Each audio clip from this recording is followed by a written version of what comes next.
Seluruh anggota keluarga remaja pelaku pembunuhan dua anak SD di Bengkulu masih diamankan polisi. Polisi sejak malam penangkapan PT juga telah mengamankan anggota keluarga PT. Anggota keluarga PT yang dimaksud adalah ayah tiri tersangka PT, ibu kandung PT, kakak laki-laki PT, serta adik perempuan dari PT. Semua anggota keluarga PT diamankan sementara oleh polisi untuk menghindari hal-hal yang tidak diinginkan terjadi pada keluarga PT. Mereka ditempatkan di tempat Save Pos, supaya semuanya aman, kata Kapolresta Bengkulu Kombes Pol Sudarno, Selasa, 22 April 2025.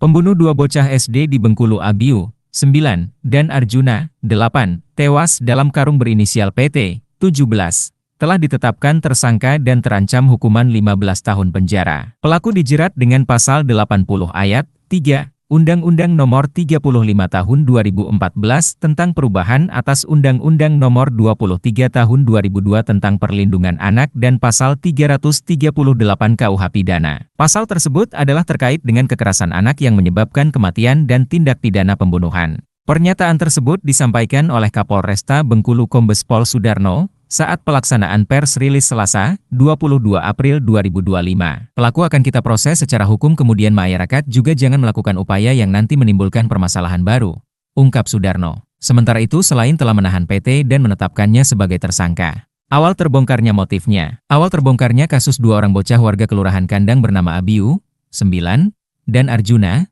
8, yang ditemukan tewas dalam karung, diduga dibunuh dengan cara dipiting dan dibenamkan dalam kolam ikan. Mendapati kedua korban memancing di kolam tersebut membuat pelaku PT marah, kemudian langsung mendatangi kedua korban. Pelaku PT kemudian langsung memiting leher korban atas nama Arjuna dengan lengan sebelah kanan dan korban atas nama Abiu pada lengan sebelah kiri. Setelah memiting leher kedua korban, pelaku melompat ke dalam kolam dan membenamkan kedua korban ke dalam kolam. Akibat kejadian tersebut kedua korban tidak bergerak lagi dan diduga meninggal dunia. Kemudian pelaku langsung naik ke atas kolam dengan membawa kedua korban yang sudah meninggal dunia. Mengetahui kedua korban sudah tidak bergerak lagi, pelaku memasukkan jasad korban masing-masing ke dalam karung goni, yang kemudian dimasukkan lagi ke dalam karung biasa yang sudah diisi batu pemberat, lalu diikat menggunakan tali. Pelaku kemudian membawa jasad korban atas nama Abiu yang sudah terbungkus karung dengan menggunakan motor metik, ke Jembatan Arau Bintang Kelurahan Padang Serai. Setibanya di Jembatan Arau Bintang sekitar pukul 18.30 WIB pelaku PT langsung membuang karung berisi jasad Abiu ke sungai di bawah jembatan. Pelaku PT kemudian pulang, dengan niat awal untuk mengangkut jenazah korban Arjuna yang sebelumnya juga telah terbungkus karung.